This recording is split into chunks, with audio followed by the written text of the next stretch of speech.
Good evening आप सभी को। सबसे पहले तो आज कृष्ण जन्माष्टमी की हार्दिक शुभकामनाएं। हाँ, आवाज आ रही है? बिल्कुल, चलिए अच्छी बात है।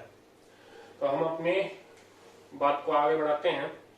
कल हमने भारतीय इतिहास के कक्षा 12 के पहले पार्ट को पढ़ा था और उसमें हमने पढ़ा था भारतीय इतिहास को जानने के स्रोतों के बारे में, और उन स्रोतों के अंदर भी हमने अध्ययन किया था सबसे पहले साहित्यिक स्रोत के बारे में। कौन से वाले स्रोत के बारे में हमने पढ़ा?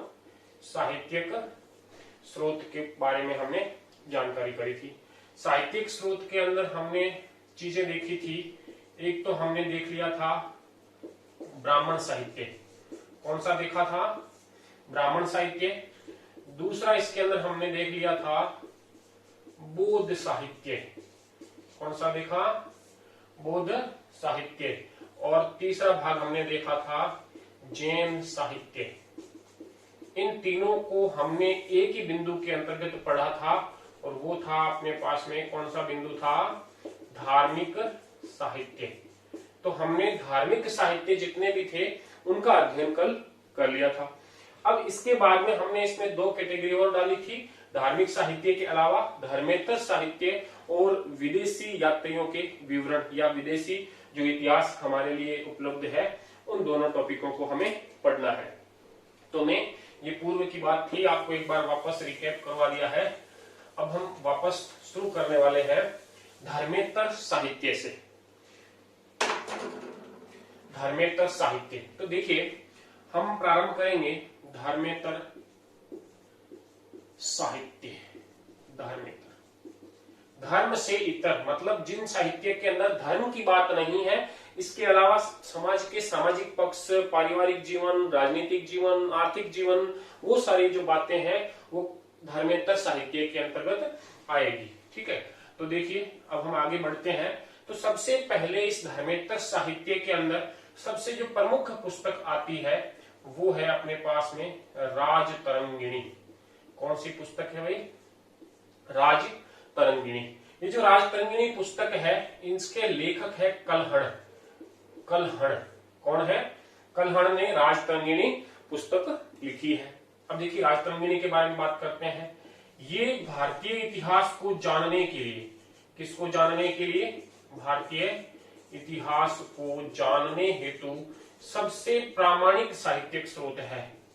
जानने हेतु सबसे प्रामाणिक स्रोत है।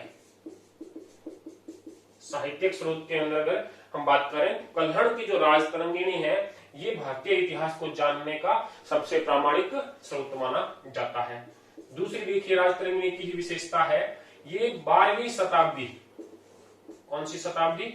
12वीं शताब्दी तक का कश्मीर का इतिहास बताती है। कहां का? कश्मीर का इतिहास बताती है। ये जो कल्हण है ये कश्मीर के निवासी हैं, वहीं के रहने वाले हैं, और ये कश्मीर का इतिहास बताती है हमको।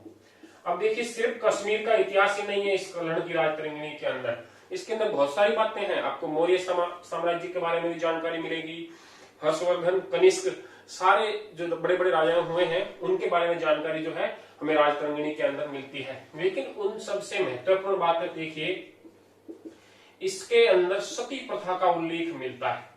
किसका उल्लेख है? सती प्रथा का जो उल्लेख है वो कौन सी पुस्तक के अंदर है भाई? राजतरंगिणी के अंदर सती प्रथा का जो वर्णन है वो हमें प्राप्त होता है। ठीक है, तो कुल मिलाकर के ये तीन चीजें जो है वो राजतरंगिणी के बारे में याद रखनी है हमको। राजतरंगिणी पुस्तक किसने लिखी है? राजतरंगिणी कल्हण के द्वारा लिखी गई थी। इसके अलावा देखिए ये तो हो गई आपकी एक पुस्तक। दूसरी देखिए एक और पुस्तक है जो है अर्थशास्त्र। क्या नाम है? अर्थशास्त्र। और ये जो अर्थशास्त्र है ये पुस्तक लिखी गई थी कौटिल्य के द्वारा। किसके द्वारा लिखी गई? कौटिल्य के द्वारा लिखी गई।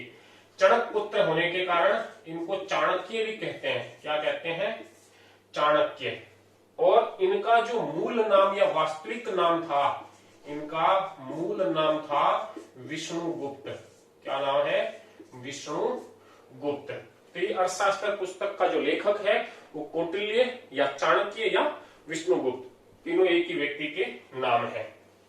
अर्थशास्त्र के अंदर हमें तत्कालीन राजनीतिक परिस्थितियां, तत्कालीन सामाजिक परिस्थितियां, तत्कालीन धार्मिक और तत्कालीन आर्थिक, इन सब के बारे में जानकारी प्राप्त होती है। हालांकि इस पुस्तक का नाम अर्थशास्त्र है, तो इससे ये नहीं है कि ये सिर्फ आर्थिक समाज या आर्थिक पक्ष का विवेचन कर रही है, ये सभी पक्षों का जो है वो इसमें वर्णन मिलता है अर्थशास्त्र के अंतर्गत। आगे बात समझ के अंदर, तो दो तो ये अपने पास में प्रमुख पुस्तक हो गई। इसके अलावा देखिए, अगर हम तीसरे भाग के अंदर जाएं तो इसके अलावा भी कई राजाओं महाराजाओं के जीवन चरित्र लिखे गए। जीवन चरित्र का मतलब कि उस राजा ने अपने जीवन काल के अंदर क्या क्या कार्य किया, क्या क्या उपलब्धियां रही है, क्यों कौन कौन से युद्ध लड़े हैं, किसमें विजय प्राप्त की है, किसको पराजित किया है, वो सारा उनका जो चरित्र का वर्णन है उनके पूरे जीवन का, वो जीवन चरित्र कहलाता है। तो देखिए, जीवन चरित्र भी कई राजाओं के लिखे गए। तो अब हम देखेंगे जीवन चरित्र क्या लिखे गए। जीवन चरित्र इसके अंदर अगर हम देखें तो देखिए, एक अपने पास में आ जाता है हर्ष चरित। क्या है? हर्ष चरित। एक है, दूसरी पुस्तक है गोड़वाहो। मैं आपको पुस्तक बताता हूं, उसके बाद में लेखक उसमें क्या है वो सारी जानकारियां भी आपको देंगे। तो पहली हो गई आपके हर्ष चरित, दूसरी हो गई आपके गोड़वाहो, एक जीवन चरित है विक्रमांक चरित, चौथी आपके लिए एक पुस्तक है रामचरित, चौथी हो गई रामचरित। एक जीवन चरित आपके लिए और है, देखिए एक रामचरित के बाद में और भी जीवन चरित है वल्लाल चरित, वल्लाल चरित, वल्लाल चरित। इसके अलावा भी देखिए एक है नवसहसांक, नवसहसांक चरित। कौन सी है? नवसहसांक चरित। देखिए इसके अलावा भी कई सारे जीवन चरित लिखे गए हैं, जैसे पृथ्वीराज के हैं तो वो उनको थोड़ा उनको राजस्थान के अंदर देखेंगे। हर्ष चरित है, तो देखिए अब मैं आपको बताऊं कि जो ये हर्ष चरित है ये लिखा गया था बाण भट्ट के द्वारा। किसके द्वारा लिखा गया? बाण भट्ट के द्वारा इसको लिखा गया। बाण भट्ट ने हर्षवर्धन के बारे में लिखा है, तो मतलब कि इसके अंदर किसका वर्णन है? इस पुस्तक के अंदर हर्षवर्धन के जीवन चरित्र का वर्णन हमें मिलता है। ये वर्धन वंश का, पुष्यभूति वंश का शासक है हर्षवर्धन, और ये हर्षवर्धन का जो पूरा जीवन चरित्र है वो किसके द्वारा लिखा गया? बाण भट्ट के द्वारा लिखा गया। ये गोड़वाहो, इसकी रचना वाकपति ने की है। किसने की है? वाकपति। गोड़वाहो पुस्तक का नाम है, वाकपति लेखक का नाम है। और ये जो गोड़वाहो है ये कन्नौज के शासक है, कन्नौज का राजा है यशोधर्मन। शासक का क्या नाम हो गया? यशोधर्मन। कन्नौज के शासक है यशोधर्मन। उनकी जीवन गाथा का वर्णन गोड़वाहो नामक पुस्तक से हमें मिलता है। अब देखिए विक्रमांक देव चरित, विक्रमांक देव चरित, यहाँ पे देव, विक्रमांक देव चरित जो है ये पुस्तक लिखी गई है विल्हण के द्वारा। किसके द्वारा लिखी गई है? विल्हण। और इस पुस्तक के अंदर विक्रमादित्य छठा चालुक्य शासक है कल्याणी का, कल्याणी जगह का नाम है, यहाँ का वंश है चालुक्य। और कल्याणी का जो चालुक्य वंश है इस वंश का शासक है विक्रमादित्य। राजा का नाम है विक्रमादित्य छठा। कौन सा है? षष्टम। विक्रमादित्य षष्टम के जीवन गाथा का वर्णन विल्हण के द्वारा किया गया। विल्हण उनके राज दरबारी थे और ये विक्रमांक देव चरित्र के नाम से पुस्तक लिखते हैं। इसके बाद में देखिए रामचरित। रामचरित जो है वो पुस्तक लिखी गई थी संध्याकर, संध्याकर नंदी के द्वारा। किनके द्वारा लिखी गई? संध्याकर नंदी के द्वारा लिखी गई रामचरित। ये जो रामचरित है इसमें बंगाल के पाल वंश के शासक हैं। कौन से वंश के शासक हैं? पाल वंश के, जिनका नाम है रामपाल। क्या नाम है भाई? रामपाल। बंगाल के पाल वंशी शासक रामपाल का जो जीवन चरित्र है वो संध्याकर नंदी के द्वारा लिखा गया पुस्तक का नाम है रामचरित। इससे ये सारी हमारे लिए इतिहास के स्रोत है। तो जैसे कि ये बंगाल के पाल वंश की जानकारी हमें इस पुस्तक से मिल जाएगी, कल्याणी के चालुक्य वंश की जानकारी इस पुस्तक से मिल जाएगी। इस प्रकार से आगे वल्लाल चरित, वल्लाल चरित जो पुस्तक है, ये वल्लाल चरित पुस्तक लिखी गई है आनंद भट्ट के द्वारा। किसके द्वारा लिखी गई है? आनंद भट्ट। ठीक है, ये पुस्तक जो है वल्लाल सेन, ये भी बंगाल का ही वंश है। कहाँ का वंश है भाई? बंगाल का वंश है। और वंश कौन सा है? सेन वंश है। कौन सा वंश है? सेन वंश। तो बंगाल के सेन वंश के शासक है वल्लाल सेन। नाम क्या है? वल्लाल सेन। इनके जीवन चरित्र का वर्णन आनंद भट्ट के द्वारा अपनी पुस्तक वल्लाल चरित के अंदर किया गया। तो अब देखिए बात ये आती है कि याद भी ऐसा आराम से रह जाएगा। आपने बाहुबली फिल्म तो देखी है, बाहुबली के अंदर भलाल सेन करके एक है, उसको देखने पर आनंद आता है कि नहीं आता है? आता है ना। तो भलाल सेन को देखने पर आनंद आता है, तो आनंद भट्ट इस पुस्तक के लेखक हो गए, याद रह जाएगा। नव सहसांक चरित, इस पुस्तक को लिखा था पदम गुप्त ने। किसने? पदम गुप्त परिमल, ये इनका पूरा नाम है, पदम गुप्त परिमल। इनके द्वारा पुस्तक लिखी गई थी नव सहसांक चरित। इस पुस्तक के अंदर धारा, ये जगह का नाम है, धारा के अंदर उस समय वंश था परमार वंश। कौन सा वंश है? परमार वंश। परमार वंश के शासक है सिंधुराज। कौन से शासक है? सिंधुराज। इनकी उपलब्धियों का वर्णन हमें नव सहसांक नामक पुस्तक से प्राप्त होता है। एक और है कलिंग टुपर्णी। कलिंग टुपर्णी, ये भी एक पुस्तक है, कलिंग टुपर्णी। कलिंग टुपर्णी पुस्तक के लेखक है जय गोंदार। कौन है?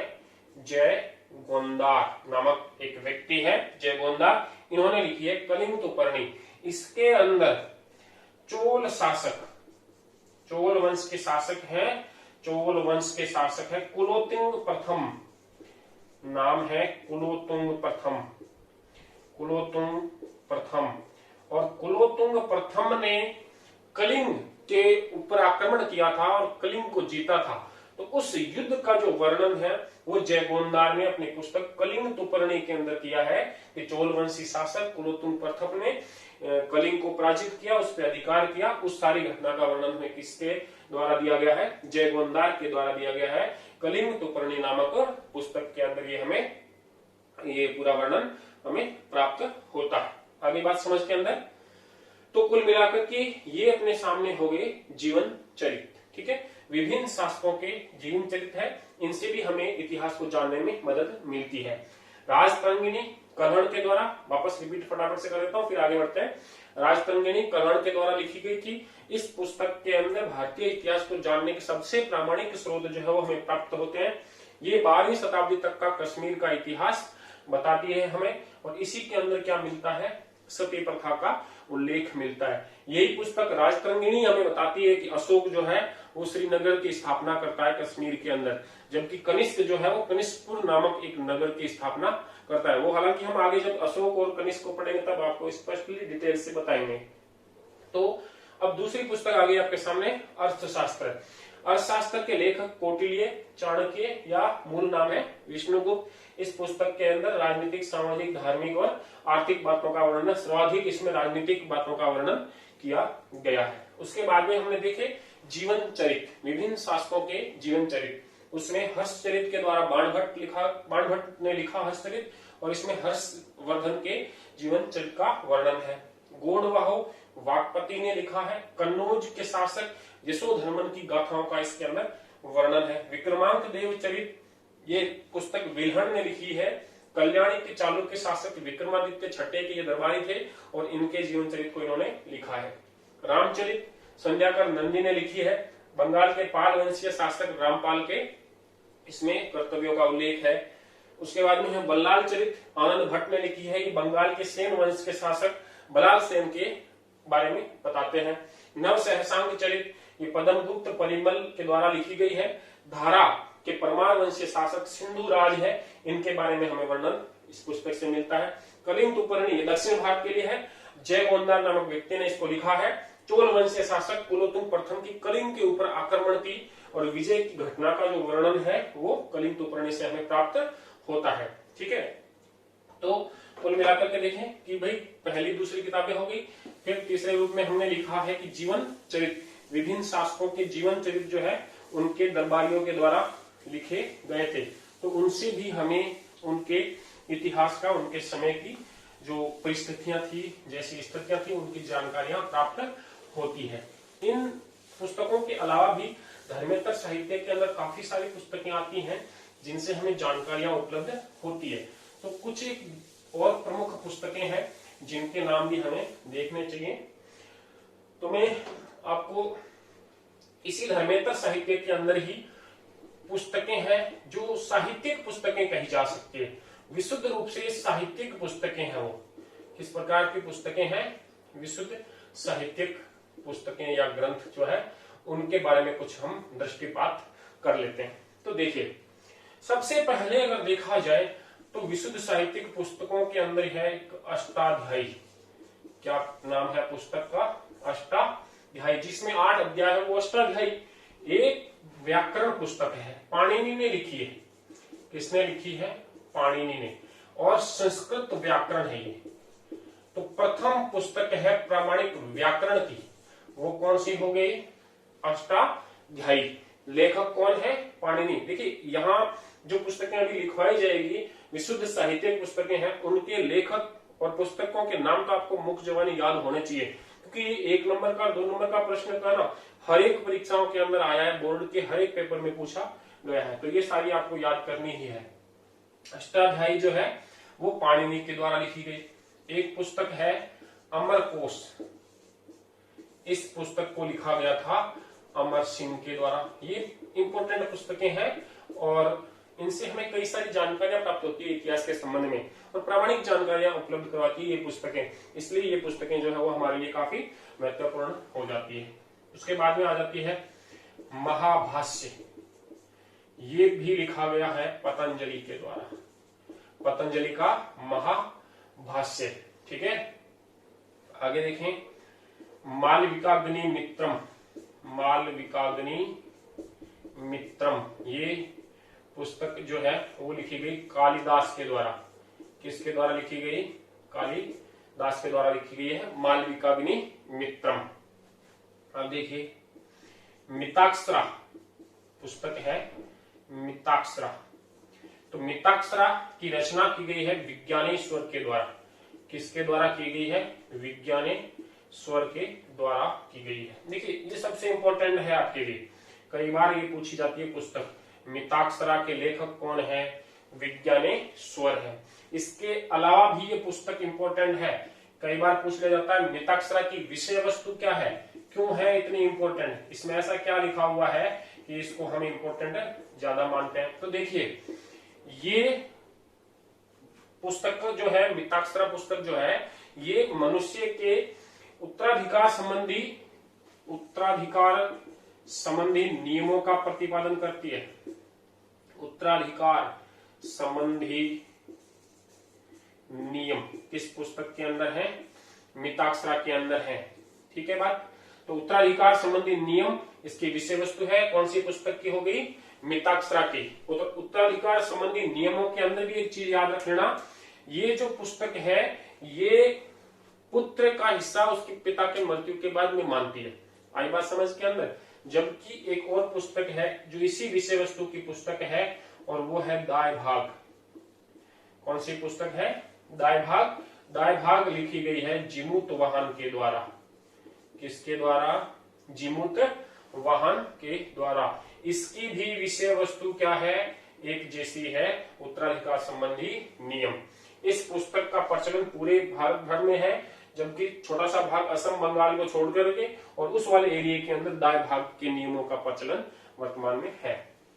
तो मिताक्षरा और दाय भाग ये दोनों ही उत्तराधिकार संबंधी नियमों की पुस्तक है। ये बहुत इंपॉर्टेंट चीज है। मिताक्षरा विज्ञानेश्वर की लिखी हुई है, दाय भाग जो है वो जीमू तोहान के द्वारा लिखी गई है।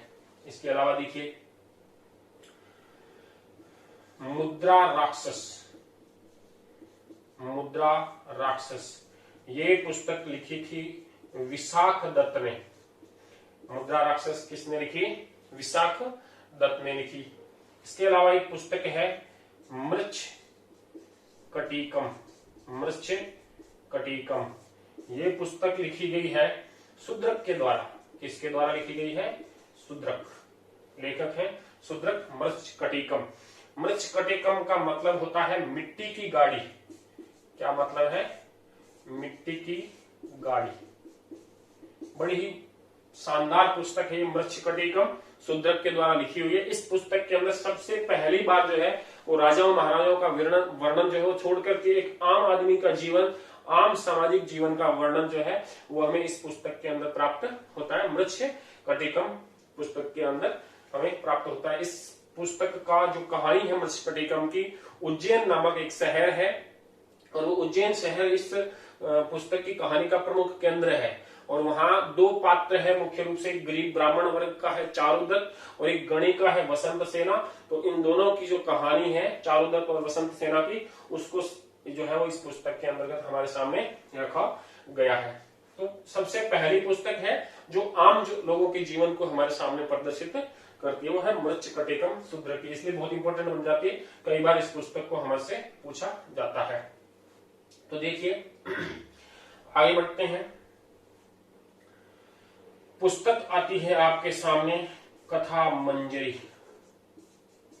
देखिए दो तीन पुस्तकें हैं इसी नाम से हैं, जैसे कि एक तो हो गई कथा मंजरी, एक पुस्तक है वृहत कथा मंजरी, वृहत कथा मंजरी, और एक पुस्तक है कथा सरित सागर, कथा सरित सागर, कथा सरित सागर। देखिए तीन पुस्तकें हैं, कथा मंजरी, व्रत कथा मंजरी और कथा सरित सागर। तो देखिए इसमें वास्तविकता क्या है, ये जो कथा मंजरी है इस पुस्तक का कई जगह पे नाम सिर्फ व्रत कथा लिखा हुआ मिलता है। कथा मंजरी कहो या व्रत कथा कहो एक ही बात है। ये कथा मंजरी जो पुस्तक है ये लिखी गई थी गुणाढ्य के द्वारा। किसके द्वारा लिखी गई? गुणाढ्य के द्वारा ये पुस्तक लिखी गई थी। बहुत गजब की पुस्तक है। इसके अंदर 1 लाख जो है वो कहानियों का वर्णन है, छोटी छोटी कहानियां हैं। पंचतंत्र वगैरह की जो कहानियां, वो ऐसा प्रतीत होता है कि वो इसी पुस्तक के अंदर से वो कहानियां ली गई है। तो देखिए ये कथा मंजरी जो है इसको आंध्र का महाभारत भी कहते हैं। इस पुस्तक को क्या कहते हैं? इस पुस्तक को आंध्र का महाभारत, ये इस पुस्तक का उपनाम है। आंध्र का महाभारत कहते हैं कथा मंजरी को। कथा मंजरी पुस्तक जो है इसको कहते हैं। बहुत बड़ी पुस्तक है, गुणाढ्य के द्वारा इसको लिखी गई। अब ये जो कथा मंजरी है इसकी भाषा है प्राकृत, पेचासी प्राकृत भाषा है। कौन सी भाषा है? पेशाची प्राकृत भाषा के अंदर ये लिखी गई है। तो इसका मतलब कि हर एक को इस समझ में नहीं आती, ठीक है। तो इसका संस्कृत के अंदर अनुवाद किया गया। तो एक अनुवाद था व्रत कथा मंजरी के नाम से और दूसरा अनुवाद हुआ कथा सरित सागर के नाम से। व्रत कथा मंजरी नाम से अनुवाद किया इसी पुस्तक का सेमेंद्र ने। किसने किया? सेमेंद्र ने। और कथा सरित सागर नाम से इसी पुस्तक का अनुवाद किया सोमदेव ने। किसने किया? सोमदेव ने। तो कुल मिलाकर के बात ये हुई है कि अपने पास में ये 3 पुस्तकें जो है उनकी विषय वस्तु एक ही है, खाली भाषा अलग है। कथा मंजरी ये पेशासी प्राकृत भाषा की पुस्तक है, गुणाढ्य के द्वारा लिखी गई थी। इसी पुस्तक का संस्कृत के अंदर अनुवाद व्रत कथा मंजरी नाम से सेमेंद्र ने किया, जबकि कथा सरित सागर नाम से सोमदेव के द्वारा किया गया था। देखिए इसके अलावा भी कुछ पुस्तकें हैं जो मैं आपको बताता हूं, यही बता देता हूं। एक पुस्तक है आपके कृष्ण देवराय विजय, ये पुस्तक है। इसमें कृष्ण देवराय के द्वारा जो विजय की गई थी उनका वर्णन मिलता है और ये पुस्तक लिखी गई थी धुर्जटी के द्वारा। किसके द्वारा लिखी गई? धुर्जटी नामक एक विद्वान थे, उन्होंने लिखी थी कृष्ण देवराय विजय। आई बात समझ के अंदर। उसके बाद में देखिए एक है नीति सार। नीति सार, ये जो नीति सार पुस्तक है ये लिखी गई थी कामंदक के द्वारा। किसके द्वारा लिखी गई? कामंदक के द्वारा नीति सार लिखी गई थी। इसके अलावा पंचतंत्र, पंचतंत्र जो है वो लिखी गई थी भाई विष्णु शर्मा के द्वारा। बहुत इंपॉर्टेंट पुस्तक है ये भी, पंचतंत्र विष्णु शर्मा। ठीक है, ये ऐसी पुस्तक है जिसका विश्व के अंदर दूसरा स्थान है, मतलब बाइबिल के बाद में ये सेकंड नंबर पर है जिसका विश्व की सर्वाधिक भाषाओं के अंदर इस पुस्तक का क्या किया गया है? अनुवाद किया गया है। तो ये विश्व की सेकंड पुस्तक है जिसका सर्वाधिक भाषाओं में, जिसका सर्वाधिक भाषाओं में अनुवाद हुआ, अनुवाद किया गया, सर्वाधिक भाषाओं में अनुवाद किया गया था पंचतंत्र का। फर्स्ट नंबर पे बाइबिल है, सेकंड नंबर पे पंचतंत्र है। तो कुल मिलाकर के विशुद्ध साहित्यिक पुस्तकों की जब हम बात कर रहे थे तो उसमें ये प्रमुख पुस्तकें हैं जिनसे हमें भारतीय इतिहास का ज्ञान होता है। तो देखिए पहली है अष्टाध्यायी, जो किसने लिखी? पाणिनि ने लिखी। ये क्या है? संस्कृत व्याकरण पुस्तक है। अमरकोश किसने लिखी? अमर सिंह ने लिखी। महाभाष्य किसने लिखा? पतंजलि ने लिखा। मालविकाग्निमित्रम कालिदास ने लिखी। मिताक्षरा विज्ञानेश्वर ने लिखी। दायभाग जिमुत वाहन ने लिखी। मुद्रा राक्षस विशाखदत्त के द्वारा लिखी गई। मृच्छकटिकम शुद्रक के द्वारा लिखी गई। कथा मंजरी गुणाढ्य ने लिखी। वृहत कथा मंजरी सेमेंद्र ने। कथा सरित सागर सोमदेव के द्वारा लिखी गई। कृष्ण देवराय विजय धुर्जटी के द्वारा लिखी गई। नीति सार कामंदक की पुस्तक है। पंचतंत्र विष्णु शर्मा के द्वारा लिखी गई। एक पुस्तक और है सौपनवासवदता। सौपनवासवदता ये भास के द्वारा लिखी गई है। किसके द्वारा लिखी गई है? भास के द्वारा लिखी गई है। तो इन पुस्तकों से हमें भारतीय इतिहास का ज्ञान प्राप्त होता है। अब हम कुछ क्षेत्रीय पुस्तक देखेंगे, अर्थात अपने राजस्थान से रिलेटेड 4-5 पुस्तकों का हम नाम याद रखेंगे जिनसे भी हमें राजस्थान का क्या प्राप्त होता है? इतिहास की जानकारी प्राप्त होती है।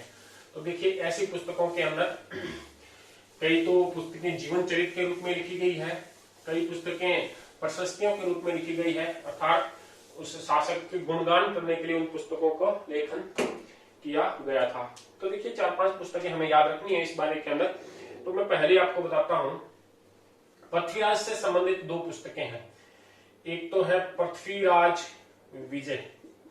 कौन सी है? पृथ्वीराज विजय। और एक पुस्तक है आपके पृथ्वीराज रासो। कौन सी हो गई? पृथ्वीराज रासो। तो देखिए दोनों के हमको लेखक याद रखने हैं। एक पुस्तक है पृथ्वीराज विजय, इसके तो लेखक है जयानक। और जो पृथ्वीराज रासो है इसके लेखक है चंद्रवधाई। कौन है? चंद्रवधाई। आगे बात समझ के अंदर। तो देखिए दोनों के याद रखना है। कई बार बहुत ज्यादा कंफ्यूज होता है, कई बार ये पुस्तकें पूछी भी जाती है कि विजय पृथ्वीराज विजय चंद्रवधाई ने लिखी थी या जयानक ने पृथ्वीराज रासो जयानक ने लिखा था, या ये कंफ्यूजन कई बार रहता है। तो यहां से अब आपकी कंफ्यूजन नहीं रहेगा, ध्यान लगा करके देखना। पृथ्वीराज विजय, इसका जो आखिरी शब्द है वो क्या है? जय। और इसके लेखक का प्रथम जो शब्द है वो क्या है? जय। पृथ्वीराज विजय, विजय का जय लास्ट, जयानक का जय फर्स्ट। जिस दोनों नामों का जोड़ा जय से बन जाएगा तो वो आपस में जुड़ जाएगी। पृथ्वीराज विजय किसने लिखी? जयानक ने लिखी थी। ठीक। और रासो, रास किससे संबंधित होता है? चंद्रमा से संबंधित होता है। तो रासो जो है वो किसने लिखा? चंद्रवधाई ने लिखा था। तो पृथ्वीराज रासो चंद्रवधाई और पृथ्वीराज विजय जयानक के द्वारा लिखी गई थी। नेक्स्ट देखते हैं हम कान्हड़देव प्रबंध। कान्हड़देव प्रबंध ये पुस्तक जो है वो लिखी गई है पद्मनाभ के द्वारा। किसके द्वारा लिखी गई? पद्मनाभ। ये जालौर के शासक है, कान्हड़देव सोनग्रा वंश के। उनके बारे में जो है पूरा हमें वर्णन प्राप्त होता है। किसके द्वारा प्राप्त हो रहा है? पद्मनाभ के द्वारा ये कार्य किया गया था। एक है राव जेतसिरो संध। राव जेतसिरो संध, ये पुस्तक जो है ये लिखी गई है बिट्ठू सूजा के द्वारा। किसने लिखी? बिट्ठू सूजा, राव जेतसिरो संध। एक है नैणसीरी ख्यात। नैणसीरी ख्यात, ये जो पुस्तक है ये भी इसी के नाम से ही स्पष्ट है। किसने लिखी है? मोहनोत नैणसी ने लिखी है नैणसीरी ख्यात। राव जेतसिरो संध ये बिट्ठू सूजा ने लिखी है। एक प्रमुख इंपोर्टेंट जो है वो पुस्तक है वंश भास्कर। कौन सी है? वंश भास्कर। ये लिखी है आपके सूर्यमल मिश्रण ने। किसने लिखी है? सूर्यमल मिश्रण के द्वारा लिखी गई है वंश भास्कर। तो ये कुछ क्षेत्रीय पुस्तकें थी, ये आपको याद रख लेना है। क्षेत्रीय पुस्तक, ऊपर दिखाई नहीं दे रहा हो तो जो मैंने बोला है वो सुन करके लिख लें आप। क्षेत्रीय पुस्तकें हैं पृथ्वीराज विजय जयानक के द्वारा, पृथ्वीराज रासो चंद्रवधाई के द्वारा लिखी गई, कानड़दे प्रबंध पद्मनाभ के द्वारा लिखी गई, बिट्ठू सूजा ने लिखा है राव जेतसिरो छंद। इसके अलावा नैणसीरी ख्यात जो है वो मोहनोत नैणसी के द्वारा लिखी गई, और वंश भास्कर जो है वो सूर्यमल मिश्रण के द्वारा लिखी गई थी। तो इस प्रकार से आपका जो धर्मेतर साहित्य का जो टॉपिक है वो अब पूरा हो चुका है। अब अपने पास साहित्यिक स्रोत के रूप में अंतिम टॉपिक बचा है, अंतिम बिंदु है, वो हो गया आपका विदेशी विवरण या विदेशी इतिहासकारों के द्वारा लिखा गया साहित्य जो है। तो देखिए हम ले लेते हैं विदेशी विवरण। विदेशी विवरण, ये विदेशी विवरण है, इसको हमने 4 भागों में बांट रखा है। कितने भागों में बांटा है? 4 भाग है। सबसे पहला हो गया आपका यूनानी। सबसे पहला यूनानी जो यहाँ पे इतिहासकार आए उनके द्वारा जो लिखा गया वो। सेकंड आपका हो गया है चीनी विवरण, चीनी यात्रियों का जो विवरण है उसको हम देखेंगे। तीसरे नंबर पे आपका आ जाता है अरबी या चीनी के बाद में हम ले लेते हैं तिब्बत का। तिब्बत, जो तिब्बती यात्री आते हैं उनका जो वर्णन है वो। और चौथा हम लेते हैं अरबी यात्री या मुसलमान जो इतिहासकार है उनका जो वर्णन है उसके बारे में हम पढ़ेंगे। तो हम सबसे पहला ले रहे हैं यूनानी। देखिए यूनानियों के अंतर्गत अगर हम जब अध्ययन कर रहे हैं तो हमें सबसे पहले प्रमुख चीज याद आती है सिकंदर। कौन आता है यूनानियों का नाम लेते ही याद? सिकंदर। तो हम यूनानी इतिहासकारों को 3 भागों में बांट सकते हैं कि एक तो वो इतिहासकार जो सिकंदर से पूर्व के थे, सिकंदर से पहले के थे, जबकि एक वो इतिहासकार है जो भारत में सिकंदर के बाद आए, और एक वो इतिहासकार है जो सिकंदर के साथ आए। कुल मिला के प्रश्न ये भी पूछा जाता है कई बार निम्न में से, या मतलब जो है उन 2 इतिहासकारों के नाम बताइए जो सिकंदर के साथ भारत आक्रमण पर आए थे, या सिकंदर के बाद आने वाले 2 या सिकंदर के पहले आने वाले 2 का नाम।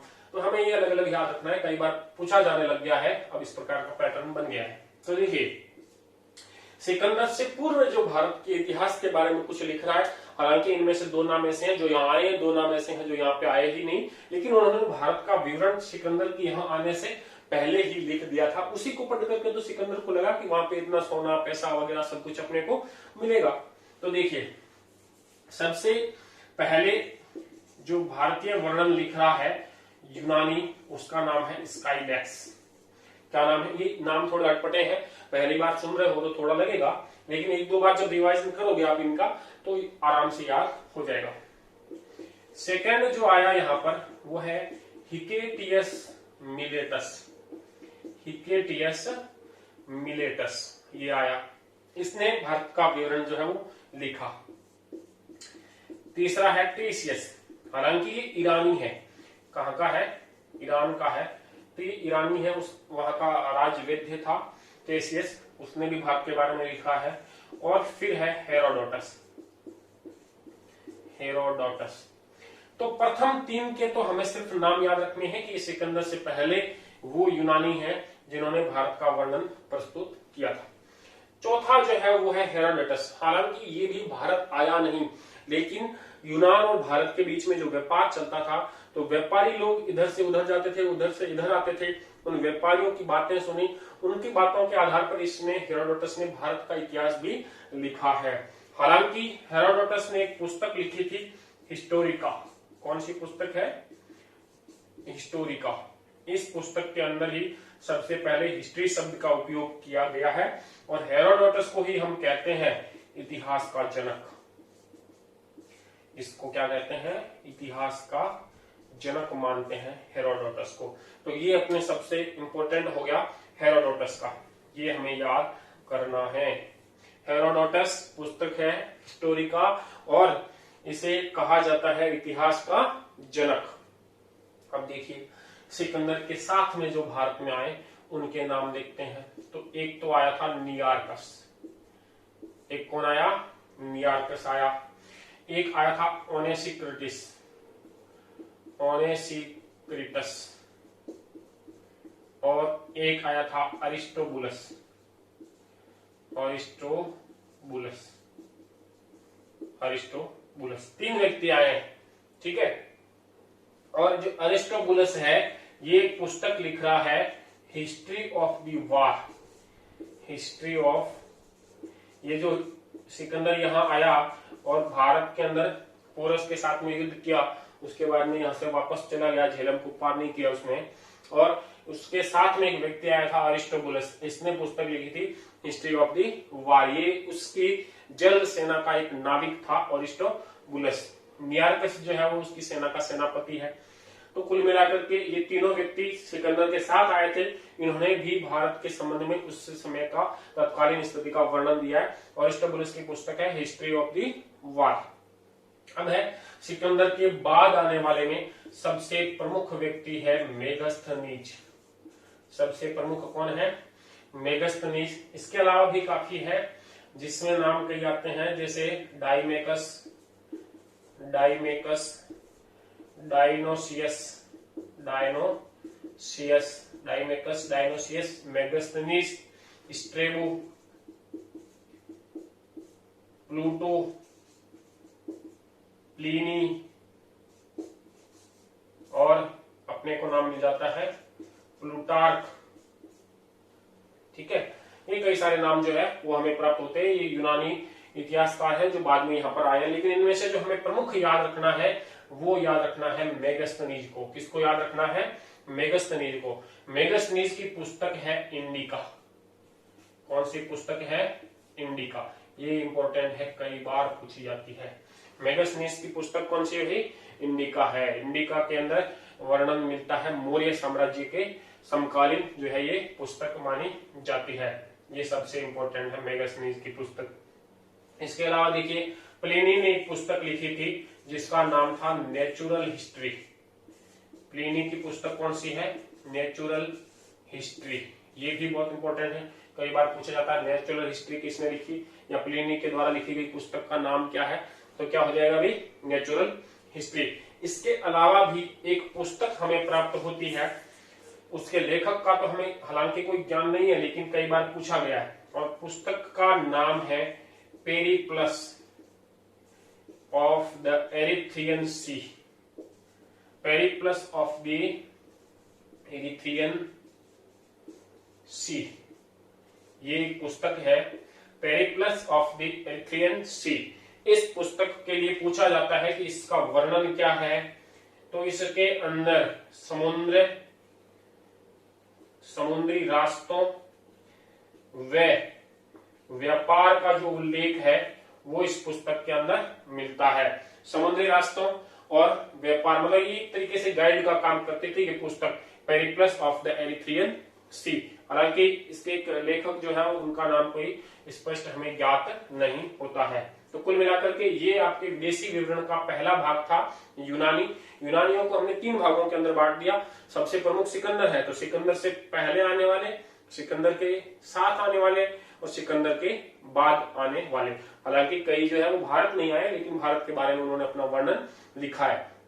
तो जो सिकंदर से पहले आए थे उसमें हो गया स्काइलैक्स जो भारत का विवरण लिख रहा है, Hecataeus Miletus 2nd number, third number पे हमने देखा है टेसियस और फोर्थ था हेरोडोटस। खास तौर से इसमें हमको हेरोडोटस को याद रखना है, उसकी पुस्तक है हिस्टोरिका, जिसके अंदर जो है वर्णन मिलता है भारतीय व्यापार वगैरह का, और हेरोडोटस को कहते हैं इतिहास का जनक।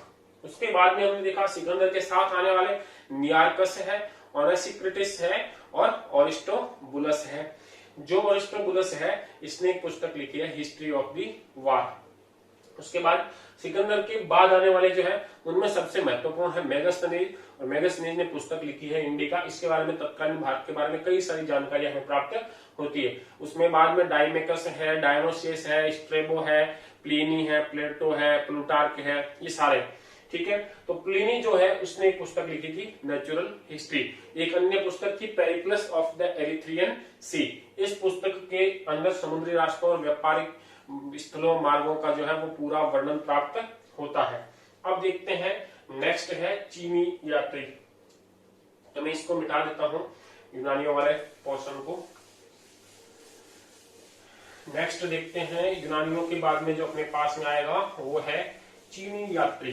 तो चीनी यात्रियों के अंदर भी हम देखेंगे सबसे पहले अब हम ले रहे हैं चीनी यात्रियों को मैं यहां लिख रहा हूं चीनी यात्रियों का विवरण। चीनी यात्रियों में सबसे पहले यहाँ पर आया है फायान।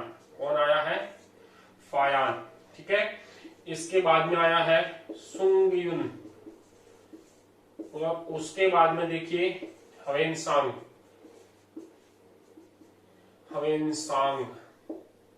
उसके बाद में इत्सिंग। ये 4 व्यक्तियों के हमें नाम याद रखने हैं।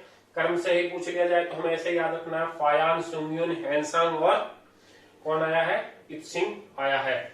देखिए फायान जो है वो यहाँ पर भारतीय शासक है, चंद्रगुप्त द्वितीय, चंद्रगुप्त सेकंड है, गुप्त वंश का शासक है। इसके समय में आया है 399 बीसी के अंदर, यहाँ एडी के अंदर यहाँ पे आया है, मतलब ईस्वी के अंदर यहाँ आया 399 के अंदर, और ये यहाँ पर रहता है लगभग 414 के आसपास रहता है। फिर ये यहाँ से वापस लौट जाता है अपने क्षेत्र में। उसके बाद में देखिए सुंगयुन है, ये 518 एडी के आसपास भारत के अंदर आया है। इसको सुंगयुन के बारे में कोई ज्यादा इंपोर्टेंट जानकारी हमारे को उपलब्ध नहीं है। हवेनसांग देखिए, हवेनसांग जो है उस समय शासक है हर्षवर्धन। तो ये किसके समय में आया है? हर्षवर्धन समय के शासक के समय में आया है, और ये भारत के अंदर आया है 629 एडी के अंदर। 629 से लेकर के लगभग 644 एडी तक जो है ये भारत में रहता है। नालंदा का जो है ये दौरा करता है, नालंदा के अंदर रहता है। हवेनसांग जो है वो हर्षवर्धन के समय में भारत के अंदर काफी सारे कार्यक्रमों में भाग लेता है। तो उसको जब हम हर्षवर्धन को पढ़ेंगे तब डिटेल से देखेंगे। और उसके बाद में मैं अगर बात करूं इत्सिंग के लिए, तो ये लगभग 672 एडी के अंदर आया है, 688 तक यहाँ पे रहा है। उसके बाद ये यहाँ से वापस चला गया। तो कुल मिलाकर के हमें 2 प्रमुख याद रखने हैं, फायान और हवेनसांग। फायान चंद्रगुप्त द्वितीय विक्रमादित्य जो गुप्त वंश का शासक है उसके समय में आया, 399 से लेकर के 414 एडी तक यहाँ रहा। उसके बाद देखिए हवेनसांग जो है वो हर्षवर्धन के समय में आता है, 629 से लेकर के 644 एडी तक जो है ये भारत में रहता है। इसने भारत के भ्रमण के पश्चात एक पुस्तक लिखी जिसका नाम है फा क्यो की, ठीक है। इसको हिंदी में अगर हम कहें तो ये इसका हिंदी अर्थ है पश्चिमी द्वीपों का यात्रा वृत्तांत, ये इसका मतलब होता है, ठीक है। फा क्यों की, इसके अंदर ये वर्णन देता है अपने समय का। हवेनसांग ने पुस्तक लिखा था सी को की, हवेनसांग की सी को की, फायान के द्वारा जो लिखी गई वो फा क्यों की, ठीक है। हवेनसांग ने ये पुस्तक लिखी है 629 से 644। इत्सिंग ने भी यहाँ पे आया था, यहाँ से जो बौद्ध धर्म के ग्रंथ है उसको इकट्ठा करके ये वापस चाइना लेकर के गया था। तो ये हो गया आपका चीनी यात्रियों का विवरण। अब देखिए तिब्बत के अंदर से जो आया है उसमें हमें सिर्फ एक नाम याद रखना है, और वो है तारानाथ। कौन सा नाम याद रखना है? तारानाथ के द्वारा 2 पुस्तकें लिखी गई थी। तारानाथ के द्वारा 2 पुस्तकें लिखी गई थी। एक तो है कंग्यूर और एक है तंग्यूर। कंग्यूर और तंग्यूर ये 2 पुस्तकें तारानाथ के द्वारा लिखी गई थी। ये तिब्बत से आया था भारत। ठीक है, इनमें भी भारतीय इतिहास के संबंधित जो है वो जानकारी प्राप्त होती है कंग्यूर और तंग्यूर से। ये तारानाथ के द्वारा लिखी गई पुस्तकें हैं। चौथा भाग अपने पास में आता है अरबी यात्री। कौन से थे? अरबी। जो मुस्लिम इतिहासकार है उनके समय में जो लिखा गया था उसको हम अरबी साहित्य के अंतर्गत रख रहे हैं। तो देखिए, सबसे पुस्तक जो है एक है पुस्तक तहकीक ए हिंद। पुस्तक का नाम है तहकीक ए हिंद। ठीक है, और तहकीक ए हिंद का मतलब होता है हिंदुस्तान की खोज। हिंदुस्तान की खोज, ये हिंदी में इसका अर्थ है। ठीक है, ये पुस्तक लिखी गई थी अल बरूनी के द्वारा।